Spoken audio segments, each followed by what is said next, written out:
In this ever-changing modern world that we live in, there are but few things that make even the coldest of individuals smile.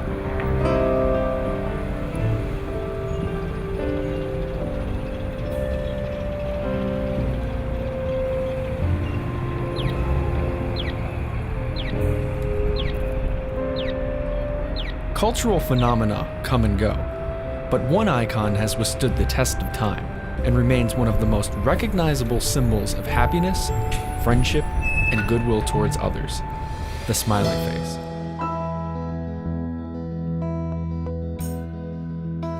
Okay, it's, as artwork goes, it's, no great shakes. Anybody could have done it, I guess, but nobody did until 1963. The smiley face has become a staple of modern pop culture. This radiant and infectious icon has appeared everywhere, from t-shirts to buttons, to the media in political cartoons, Mad Magazine, the Watchmen comic book series, and even in the ads for Walmart and Joe Boxer. But where was the smiley face created? In December of 1963, Harvey Ball created the initial iconic smiley face for the then State Mutual companies as part of an internal smile campaign. He was a freelance commercial artist for most of his working adult life, I would say, which meant he was self-employed, which meant that he had to provide for a family. So he had obviously a number of clients, and one of them happened to be the State Mutual Assurance Company of America, and they were the ones who actually brought him the bit of work that turned into the smiley face artwork. Fast forward to 1963. State Mutual had purchased Guarantee Mutual Company of Ohio the previous year. This merger resulted in low employee morale across each affected company. This prompted State Mutual Vice President John Adam Jr. to suggest a friendship campaign to help boost the company's spirits, and looked to Joy Young, Assistant Director of Sales and Marketing, to develop something. Something had to be done, thought Joy Young.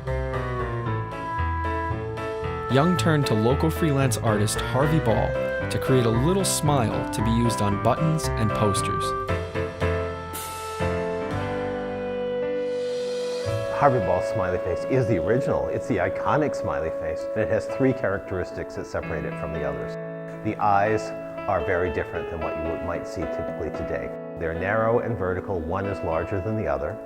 The mouth is not a perfect arc. It's slightly cocked to one side. It's a little bit of a Mona Lisa smile. And the ends of it, where it returns, are not straight lines, but in fact they cup out. It was easy and quick for him to do. He thought, of course, it's a smile. I mean, it's a smiley face. That's what everybody wants to see. That's what will help people smile. And apparently it worked. The friendship campaign was a wild success. The smiley face stood for freedom from worries, warmth, and friendliness.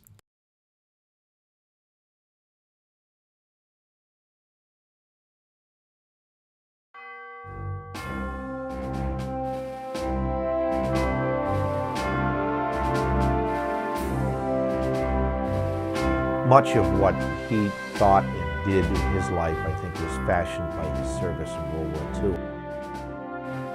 He was kind of a military man through and through, and maybe a lot of people wouldn't know that or understand that about him, but he was awfully proud of his military service.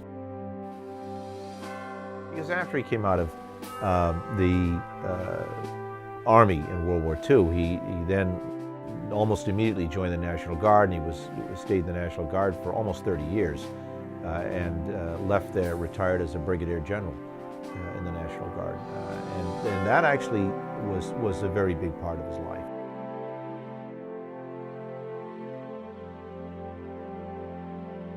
I think coming out of that sort of chaotic existence, what he really wanted for himself and his family was just sort of a quiet kind of middle-class existence.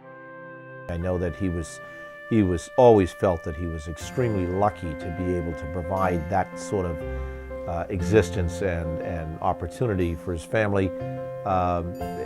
doing something that he loved, which was art.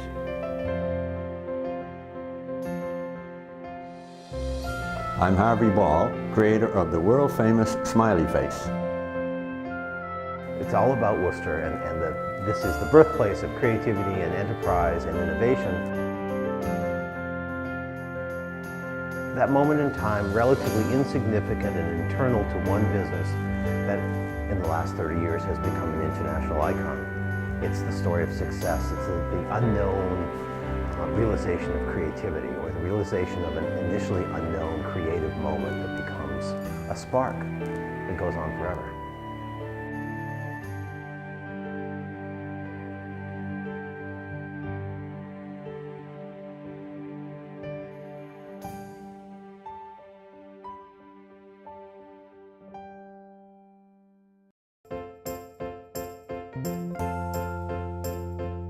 What piece of print material, electronic media, news magazine does not feature at some point a smiley face? It was very fresh. It was very immediate. It was very pure. There was nothing more or less to it, pure in that it tapped right into that essential desire. It's brilliant in its simplicity. It doesn't need any further adornment. Obviously, it's gotten that over the years. In the late 1960s, a man by the name of David Stern, who was an ad man in Seattle, Washington, appropriated the idea unknowingly. He wasn't stealing it, but he used the same design and the same concept for smiley face for a bank campaign in Seattle, made hundreds of thousands of buttons, made all the sorts of bank giveaways you might think of for that period in time.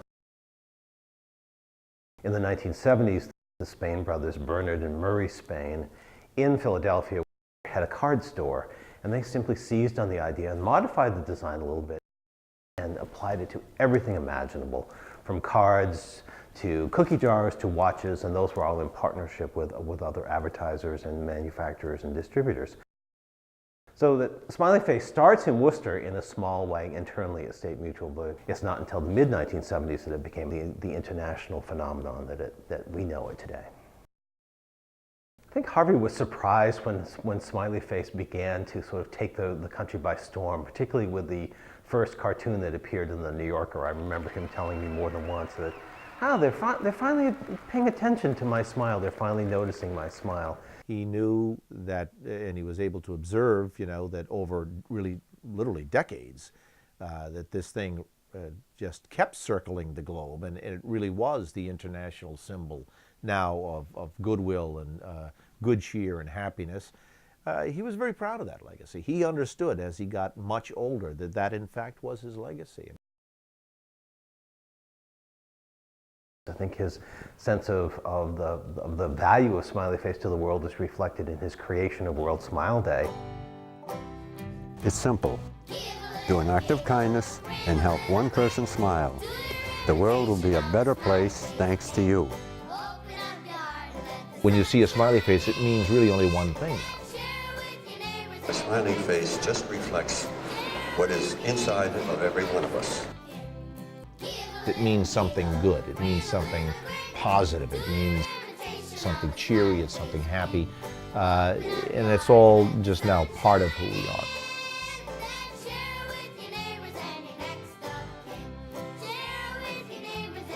It's sort of an affirmation of what my dad's instincts were in the first place. The smiley face is a good thing. It's going to, he didn't create it in order to help sell things. He created it in order to help people feel better. That symbol continues to do its work, if you will.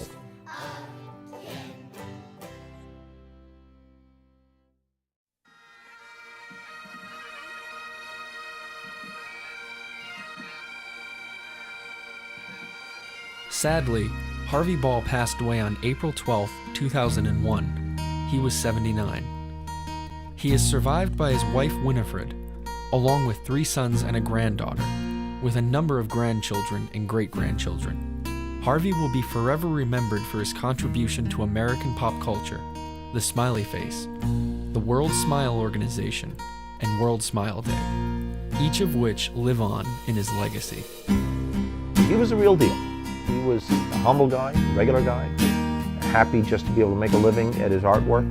I think his sense of groundedness and humility is the kind of thing that I would certainly want him to be remembered for every bit as much as the smiley face. Harvey Ball was a friendly, chipper guy who was always eager to help us out. There is something to be learned from, partly from the smiley face, but partly from the process and the person who created it. One person can create one fairly simple thing and actually have an impact on the world. No idea is too small. Nothing you would create is too insignificant, and it might not appear to be that way at the moment, but in the long run, it might reap amazing results. So I look across the smiley face, and all of that, it still speaks to kind of the boy inside of me. It's a positive icon. It's, you know, like a smile is contagious, as the saying goes. I think if people smiled more, there'd probably be a lot of happiness in the world. Smile is catchy. It is catchy though. He make something good and useful for people who is sad face, so the smiley makes him like, ah. I think everyone should have a smiley face in their pocket. Just smile all day. Anything else you have to add? Just that it shouldn't die. Amen to that. I'll second that. What can we learn from the smiley face?